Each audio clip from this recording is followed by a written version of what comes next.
en adelante. San Marcos capítulo 14, verso 32 en adelante. Estas últimas semanas de febrero, de acuerdo a lo que nos acompañó la palabra la semana pasada, nuestra hermana Evelyn, estamos hablando en la oración en el poder del Espíritu Santo. Evangelio San Marcos, capítulo 14, verso 32 en adelante. Amén. Orar en el poder del Espíritu Santo es nuestra enseñanza del día de hoy y nuestra enseñanza que cubrirá el mes de febrero. Amén. Orar en el poder del Espíritu Santo. Repita conmigo. Orar en el poder del Espíritu Santo. Pero antes de abordar este tema, quiero preguntarle a usted, ¿qué significa exactamente orar en el Espíritu? ¿Qué significa exactamente orar en el Espíritu? ¿Alguien puede compartir una respuesta breve? ¿Qué significa exactamente orar en el Espíritu?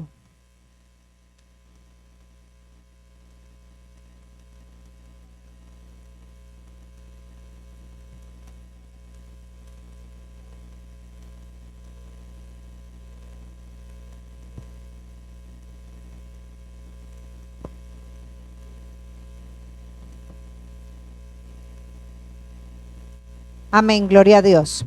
Esta pregunta nos lleva a confrontarnos, gracias estimada Claret, esta pregunta nos lleva a confrontarnos la comunicación diaria y la comunicación cotidiana que cada una de nosotras tenemos con el Padre. Es decir, una relación de nuestra vida espiritual, de nuestra vida cristiana propia, personal, ¿ya?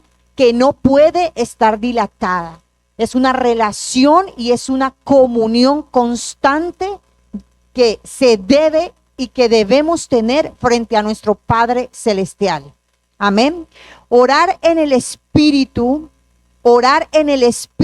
es más que presentar una lista de reglas y una lista de peticiones cada vez que vayamos a tener esa comunión. Orar en el Espíritu es más que un clamor ocasional que podamos tener. Orar en el Espíritu es más que una oración por costumbre que podamos tener. Orar en el Espíritu es más que un momento íntimo, pequeño, corto, una oración seca, una oración vacía que podamos tener. Orar en el Espíritu es profundizar y buscar la presencia del Señor. Orar en el Espíritu nos lleva a pagar un precio. Orar en el Espíritu nos lleva a donar un tiempo. Orar en el Espíritu nos lleva a tener una disciplina constante como la que tenía el Señor Jesucristo. Jesús tenía un lugar, Jesús tenía un horario, Jesús tenía una frecuencia ininterrumpida para orar.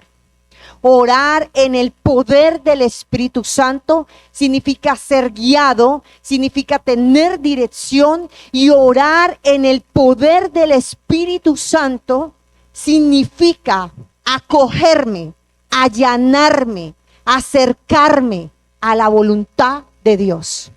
Y orar en el Espíritu significa abstenerme a mi voluntad.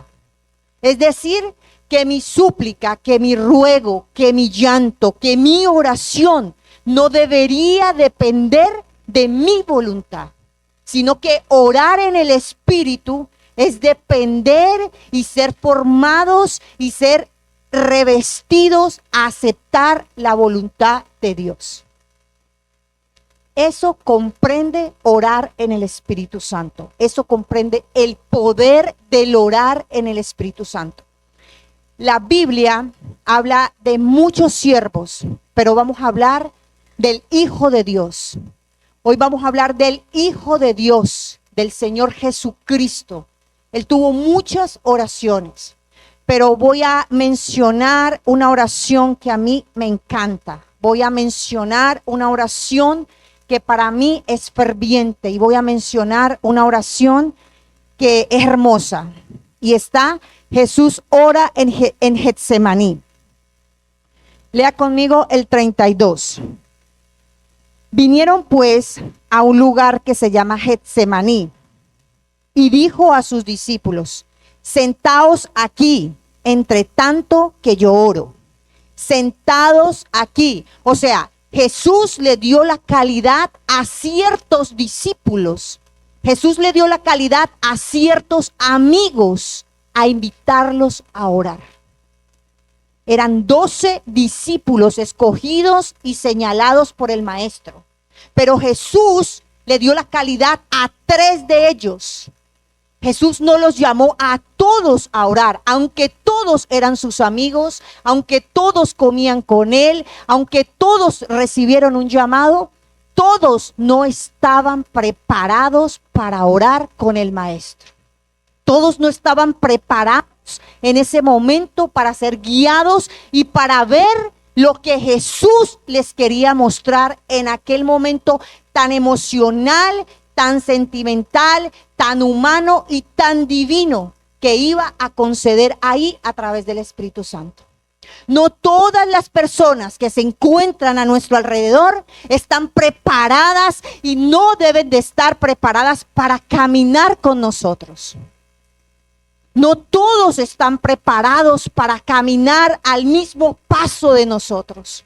No todos en aquella época, siendo discípulos, siendo escogidos por el dedo de Dios, siendo apartados por Dios y renunciando a todo, estaban preparados para guiar ese momento y para ser bendecidos con ese momento. Sentaos aquí, que entre tanto yo oro. Y tomó consigo a Pedro, a Jacob y a Juan. Tal vez no eran sus discípulos amados, pero si Dios los escogió, si Jesús los escogió, era porque tenían una calidad especial o tenían algo que los otros no tenían. Y comenzó a entristecerse y a angustiarse. Es decir, Jesús les llama para que le acompañen en un proceso de su vida doloroso. Jesús les llama para que le acompañen a su vida en un proceso de mucha angustia, de mucho dolor, de mucha determinación. Jesús les acompaña, Jesús les llama. Voy y entre tanto quédense aquí, cerca de mí. Y les dijo: mi alma está muy triste hasta la muerte. Quedaos aquí y velad. Y entonces Jesús les dijo: vengan conmigo, yo voy acá, pero ustedes quédense aquí, yo oro aquí, pero ustedes acompáñenme a orar. Y su encargo era: velad. Sentados aquí y velen. Sentados aquí y acompáñenme en oración. Mientras tanto yo voy y oro. El 35. Yéndose un poco adelante, se postró en tierra. Yéndose un poco adelante, se postró en tierra. Entonces vemos que el orar en el Espíritu Santo nos da un nivel de humillación. Porque postrarse es un nivel de humillación. No tan solo un nivel de posición física, sino un nivel de descender. Postrarse es un nivel de descender, un nivel de humillación. Ejemplar del Señor Jesús. Y fue más allá y se postró. Y tuvo un nivel de posición, un nivel de humillación, un nivel de sumisión y un nivel de entrega. Lo entregó todo. Y oró que si fuese posible, pasase de él aquella hora. Le dijo: Padre, si es posible que no pase esto, si es posible, suprime que vengan a arrestarme. Si es posible, suprime que vengan a avergonzarme. Porque en su humanidad tenía miedo, en su humanidad estaba triste, acongojado. Oró para que Dios le quitara esa carga tan ferviente. y quería estar cerca de los discípulos para que los discípulos le acompañaran en oración. Si es posible, pasa de mí en esta copa, dice en otro evangelio. Pero aquí dice, pasa de mí esta hora, porque ya está a punto de que vengan por mí. Ya me van a entregar, ya me van a crucificar, ya me van a matar, ya me van a despojar, ya voy a ir, ya va a terminar mi ministerio. Y tenía miedo en su humanidad. Pasa de mí esta hora, o sea, quita de mí esto tan intenso y tan inalcanzable. Y oraba, Abba Padre, todas las cosas son posibles para ti. Entonces, orar con humillación es reconocer el poder de Dios, es reconocer que Jehová es un Dios de imposibles. Reconoció su posición de humillación, reconoció su posición de postración, postró su cabeza a la tierra, o sea, se humilló, descendió para que Dios pudiera ascenderlo a él. Pasa de mí esta hora, pasa de mí esta copa. Y reconozco que eres el Padre de todas las cosas y que todas las cosas son posibles para ti. Aparta de mí esta copa, mas no lo que yo quiero. Tal vez lo que quería Jesús, tal vez no era morir. O tal vez no era morir de la forma que iba a morir. Y tal vez demostró su miedo en su corazón, su miedo humano. Tal vez llegó la intervención humana hacia él. Pero orar en el Espíritu es reconocer que yo no ejerzo voluntad en mi vida.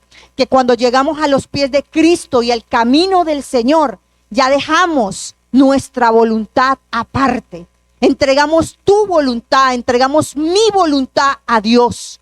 Siendo el Hijo de Dios, entregó su voluntad. Si quieres, pasa de mí esta copa. Si quieres, haz que esta hora se salte, pero que no se haga mi voluntad.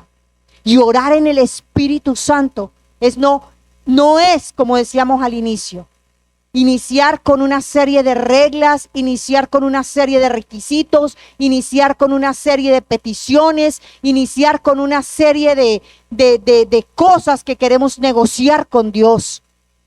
Orar en el Espíritu significa, Señor, si este trabajo me conviene, yo lo quiero, que no se haga mi voluntad, que sea tuyo. Orar en el Espíritu es entregar la voluntad a Dios en nuestras vidas, como lo hizo el Señor Jesucristo.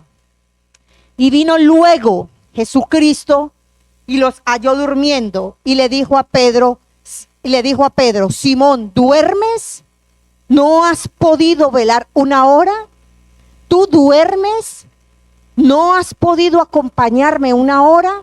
Entonces Jesús rescató la importancia de velar, rescató la importancia de orar, rescató la importancia de que ellos tenían que seguirle a él, que ellos iban y estaban siendo preparados para acompañarle en ese momento. Hemos perdido en muchas iglesias, hemos perdido el fervor por la oración. Hemos perdido el fervor por la vigilia. Hemos perdido el fervor por el ayuno. Hemos perdido el fervor por buscar y anhelar la presencia de Dios. Hay veces nos ocupamos de planificar. Nos ocupamos de hacer estrategias de crecimiento. Nos ocupamos de hacer estrategias de marketing. Nos ocupamos de hacer estrategias de publicidad.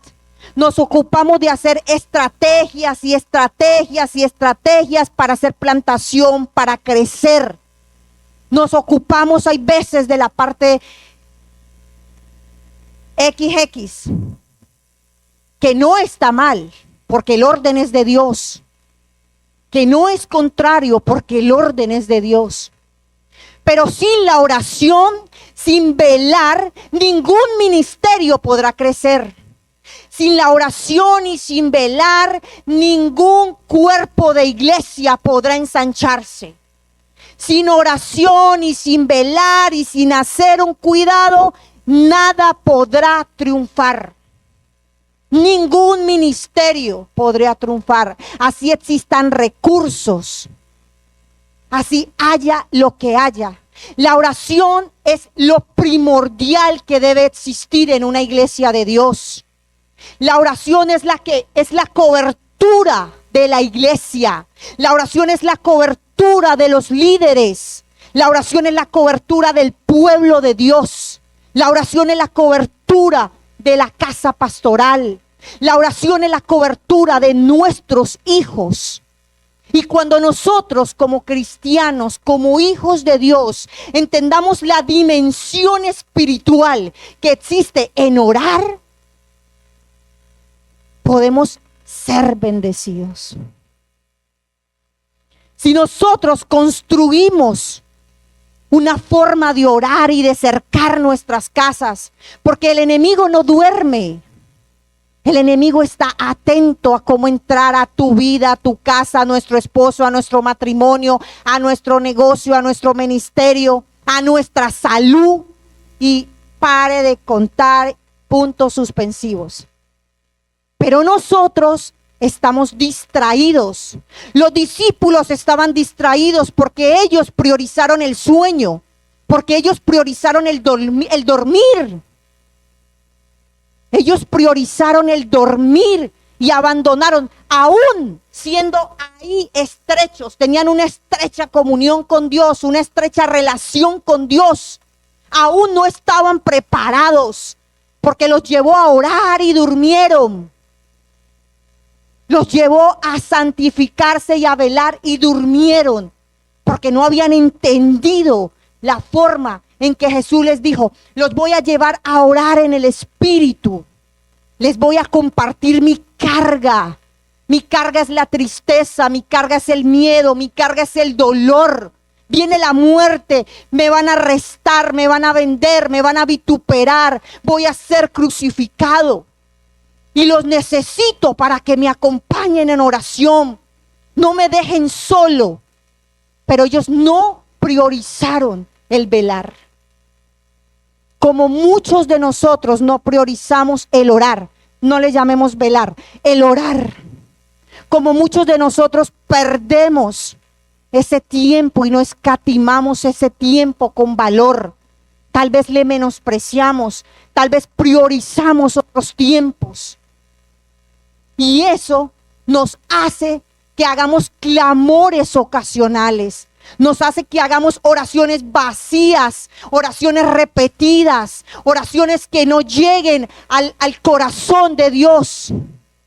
Eso nos hace ser inconstantes cuando oramos de forma repetida, de forma por costumbre.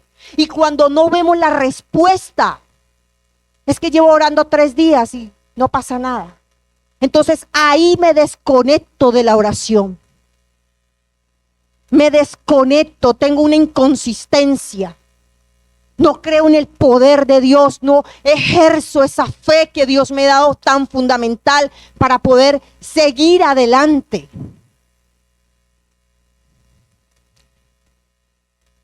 Vino luego y los halló durmiendo y les dijo: Simón, no lo llamó por Pedro, lo llamó por su nombre antiguo, Simón. Simón era cuando era pescador y Pedro era cuando ya era pescador de hombres, y ahí no le llamó Pedro. Simón, Simón, ¿duermes? ¿No has podido velar 1 hora? Velad y orad para que no entréis en tentación. El espíritu a la verdad está dispuesto, pero la carne es débil. Entonces, ¿qué llegamos a decir? ¿Qué quería decir Jesucristo? Que la oración y que el velar era el oxígeno para nuestra vida. Es el oxígeno para la vida del cristiano. Mi padre me decía: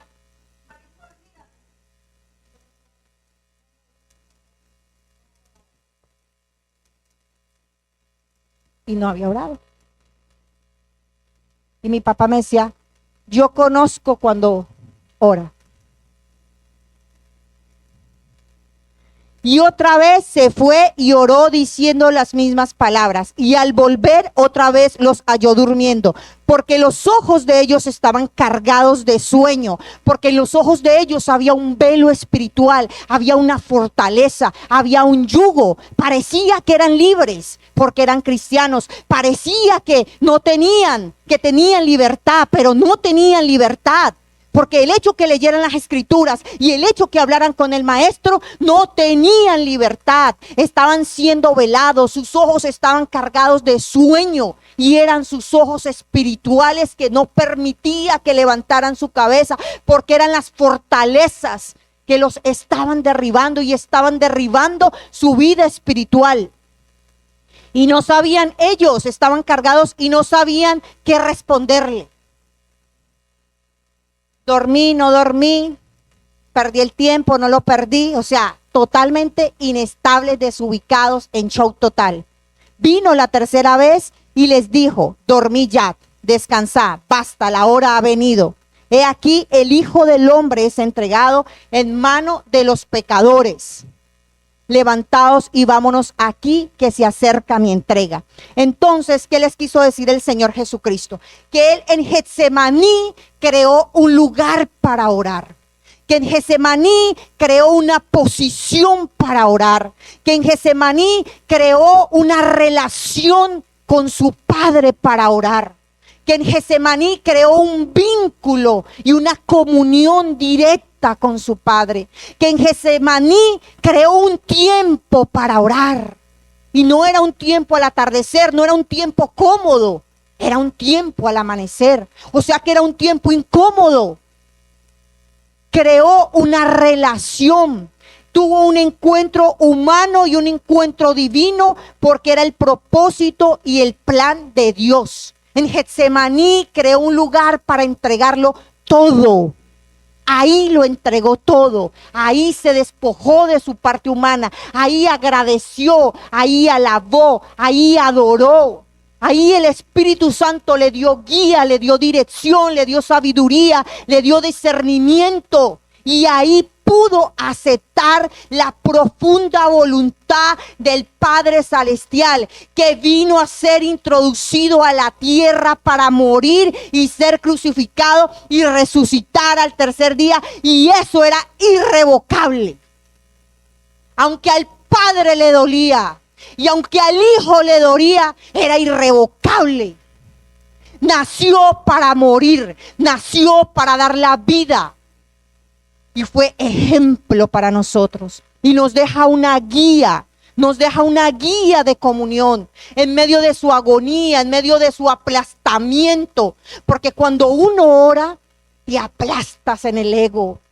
Cuando uno ora, te aplastas en la arrogancia. Cuando uno ora, encuentras la humildad. Cuando uno ora, desciendes. Y ahí sale lo mejor de ti. En la oración del poder del Espíritu Santo debe salir lo mejor de nosotros. Cadenas rotas, fortalezas rotas, tinieblas. Las tinieblas no tienen poder sobre ti, sobre tu casa. El diablo le tiene miedo a un hombre y a una mujer de oración. El diablo no teme porque vengamos aquí a ocupar un puesto. No teme porque carguemos una Biblia. No teme porque carguemos una palabra. No teme. El diablo teme. Y temió cuando Jesús se postró de cabeza. El diablo teme la posición de descendencia del Hijo de Dios. Entonces, orar en el poder del Espíritu Santo es una gran bendición. Nos quita la vulnerabilidad del mundo. Somos vulnerables ante el mundo. Somos vulnerables ante las armas del enemigo. Somos vulnerables. Pero orar te hace una estructura y una cobertura de protección.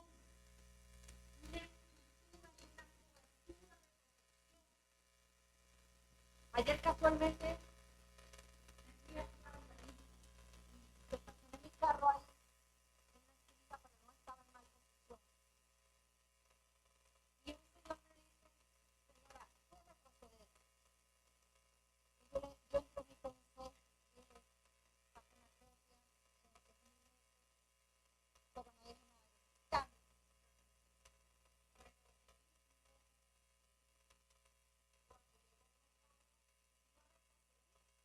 y el carro de adelante hizo una explosión, hizo ahí una situación de que quería incendiarse el motor. Y vinieron varias personas a pagar con esta oxígeno, con estas cosas, ¿no? Y acumulación de gente, y la gente gritaba, y la gente asustaba, y ese carro.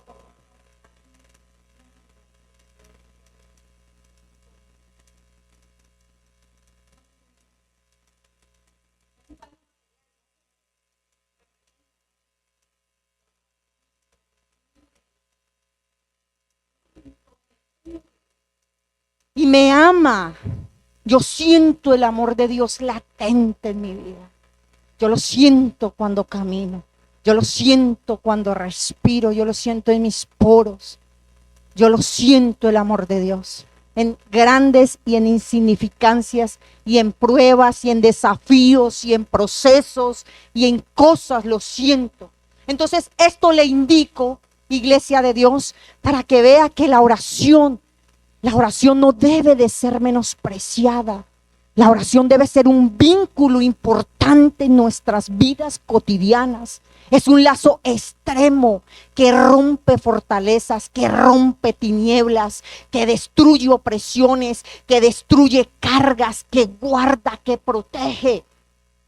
Ese es el poder de la oración y ese es el modelo de Cristo. Hay muchas oraciones en la Biblia, en los evangelios, que hablan de la forma que oró Cristo, de las circunstancias por las cuales oró Cristo, de la forma en que Cristo liberó endemoniados, sordos, mudos, paralíticos, etcétera, etcétera. La oración debería de tener en la vida de nosotros y en la congregación un nivel de importancia alto. Pero las iglesias modernas hacen conferencias y llenan estadios para traer a un conferencista, que no es malo, porque podemos participar, porque son conferencias de crecimiento, conferencias de enseñanza de la palabra. Pero cuando citamos a vigilia, citamos a oración, no necesitaremos tal vez un estadio. No necesitaremos tal vez tanta banca, porque tenemos un poco la oración. Entonces, esta noche, el mensaje de esta noche fue la agonía física y espiritual que sintió Jesús. Fue la forma en que Jesús llevó a sus amigos a orar. Y sus amigos no pudieron caminar al paso de él porque no estaban preparados para recibir esa bendición. Orar es un privilegio. Los discípulos fallaron porque no acompañaron al maestro.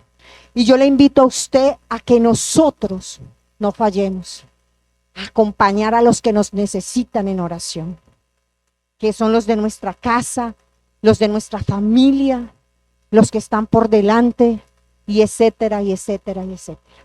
Los discípulos fallaron. Entonces el llamado de esta palabra es a que busquemos e identifiquemos nuestro Getsemaní, el lugar que podemos crear para hacer crecer nuestra vida espiritual. Posición máxima de entrega y entrega total, que viene con sumisión y humillación. Amén. Padre, en el nombre del Señor Jesucristo, bendito Dios, tu palabra ha sido predicada, Señor. Tu palabra ha sido infundada, Señor. No permitas, Padre, que nos desanimemos, Señor, aunque existan circunstancias, Señor, altamente, Padre. Permite que estemos aquí para animarnos. Permite que recibamos esta palabra.